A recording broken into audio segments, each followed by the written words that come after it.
Next similar mechanism is for Friedel-Crafts acylation. Exactly similar mechanism except the electrophile generated will be different and hence the product will be different. For example, when benzene react with acetyl chloride CH3COCl, then in presence of anhydrous AlCl3 it gives acetophenol. The COCH3 group gets attached to the benzene ring and you get acetophenone along with HCl. Again क्या होगा, सबसे पहले generation of electrophile में CH3COCl reacts with AlCl3. Chlorine being more electronegative attracts the shared pair towards itself. So chloride which is formed with a negative charge, because AlCl3 is a Lewis acid, it gets attached and forms AlCl4 negative, resulting in the formation of electrophile, that is COCH3, and the carbon is carrying a positive charge. Because it has a positive charge, it is electrophile. Now if you have noticed, in all these three, the halogenation, Friedel-Crafts alkylation or Friedel-Crafts acylation, the electrophile which is generated is carrying a positive charge.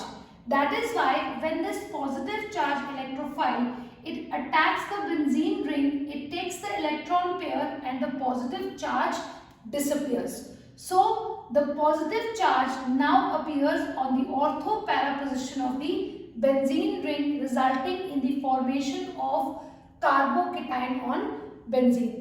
And the last step, as we have discussed, is the deprotonation, in which the H gets removed and it leaves the electron pair. That is why it becomes H plus. Proton remove हो रहा है, AlCl4 के साथ AlCl4 negative है तो H plus Cl negative बना देगा HCl.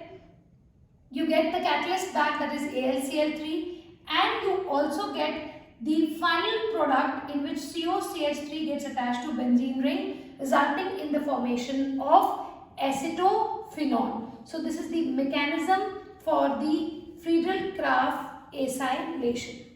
But the next mechanism we are doing is for the sulfonation of benzene. Although the three steps will remain the same, but there is a slight difference. What is the difference? That in first step, the generation of electrophile, we have done that the three electrophiles that were formed were positively charged. But here, the electrophile is SO3, which is neutral. We know electrophile is basically electron deficient species. It may have a positive charge, obviously it will be electron deficient, or may not have a complete octet. For example, SO3, it is an electrophile not because it has positive charge, but because the sulfur in SO3 has sextet of electron. Sextet of electron means only 6 valence electrons, hence is electron deficient, therefore it acts as electrophile. तो होता क्या है बच्चे, two molecules of H2SO4 in equilibrium dissociate to form hydronium ion, HSO4 negative ion and SO3. This SO3 is an electrophile, already explained, because of the sextet of electron on sulfur attacks the benzene ring. बच्चे अभी तक हमने जितने भी electrophile किए थे वो positive थे, तो जब इलेक्ट्रॉन पेयर लेंगे पॉजिटिव नेगेटिव न्यूट्रलाइज हो जाएगा, इसीलिए सेकेंड स्टेप में आप देखते हो किसी भी इलेक्ट्रोफाइल पे चार्ज नहीं था. लेकिन यहाँ पर क्योंकि इलेक्ट्रोफाइल न्यूट्रल है तो जब इलेक्ट्रॉन पेयर लेगा तो आपको इलेक्ट्रोफाइल पर एक नेगेटिव चार्ज नजर आएगा. बाकी जो बेंजीन रिंग है उस पर पॉजिटिव चार्ज जो है वो रेजोनेटिंग स्ट्रक्चर्स में ऑर्थो पैरा पोजीशन पे रहेगा. That will be same. The only difference being electrophile जो कि सेकेंड स्टेप में आपको चार्ज के बिना दिखाई देती है, यहाँ पर एक नेगेटिव चार्ज के साथ दिखाई देगी. Now the third step, when H is removed or H plus, the proton is removed, because the third step is deprotonation. तो जब H plus remove होगा, HSO4 नेगेटिव, अब देखो मेन रिएक्शन में से SO3 रिएक्ट कर चुका, HSO4 नेगेटिव अटैक कर रहा है. HSO4 नेगेटिव जब अटैक करेगा तो H प्लस ले लेगा यहाँ से और बना देगा H2SO4. तो ये HSO4 नेगेटिव यहाँ से निकला, H प्लस न्यूट्रलाइज हो गया. लेकिन अभी भी बेंजीन रिंग पे SO3 with a negative charge है, ये न्यूट्रलाइज नहीं हुआ.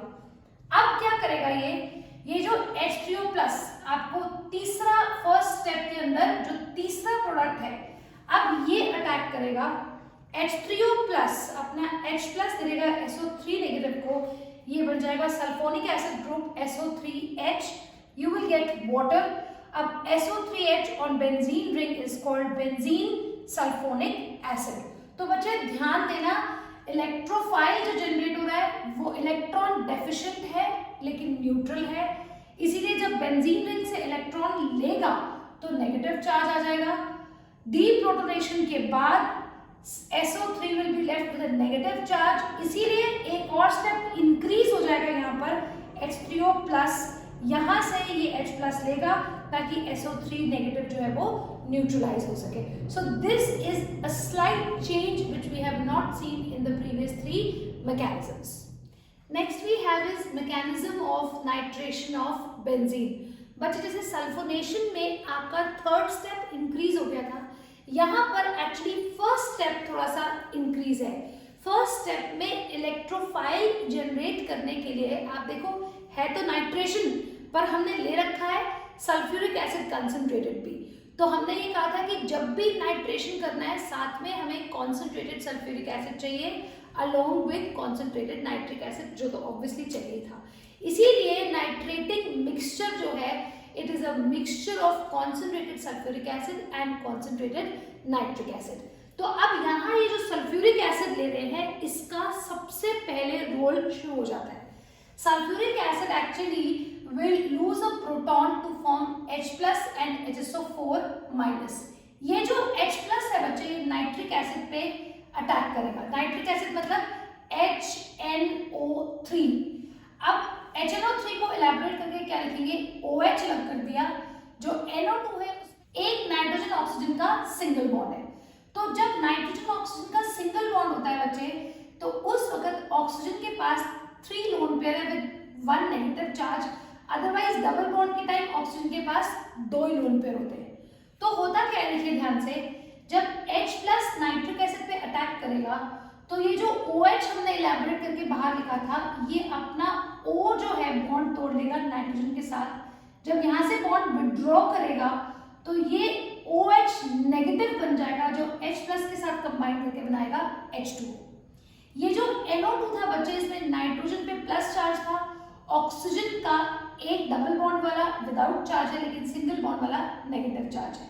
तो होता क्या है कि नाइट्रोजन ने क्योंकि एक ऑक्सीजन से बॉन्ड तोड़ लिया, तो ये जो 3 लोन पेयर लेके बैठा है ऑक्सीजन, अपना एक लोन पेयर नाइट्रोजन के साथ शेयर करता है, यहाँ डबल बॉन्ड आ जाता है। क्योंकि अपना इलेक्ट्रॉन पेयर दे दिया तो इस ऑक्सीजन का नेगेटिव चार्ज चला जाएगा, पर नाइट्रोजन पे रहेगा पॉजिटिव चार्ज, और ये बन गया आपका electrophile that is nitronium ion. आगे के सारे स्टेप सेम है, सिर्फ यही डिफरेंस था। H2SO4 ने दिया H प्लस अटैक करेगा नाइट्रिक एसिड को, हमने इलैबोरेट करके लिखा OH और साथ में NO2। मैं आपको ऐसे बता रही हूँ। तो सबसे पहले ये OH ने नाइट्रोजन के साथ बॉन्ड तोड़ा, जैसे ही बॉन्ड तोड़ा OH नेगेटिव बन गया, H प्लस के साथ बना दिया H2O। यहाँ जो NO2 था उसमें एक नाइट्रोजन ऑक्सीजन डबल बॉन्डेड था ऑलरेडी, बट एक नाइट्रोजन ऑक्सीजन के साथ सिंगल बॉन्ड है, oxygen negative nitrogen positive. Just to fulfil the valency, oxygen ने अपना इलेक्ट्रॉन पेयर दे दिया, नाइट्रोजन के पास डबल बॉन्ड आ गया दोनों तरफ ऑक्सीजन के साथ but with a plus charge, और ये जो NO2 प्लस बना ये इलेक्ट्रोफाइल है। Attacks on the benzene ring, a positive charge is obtained at ortho and para position in the resonance. Last step में यहाँ से जो H था along with electron pair, that means H plus gets attached with HSO4 negative resulting in the formation of the H2SO4।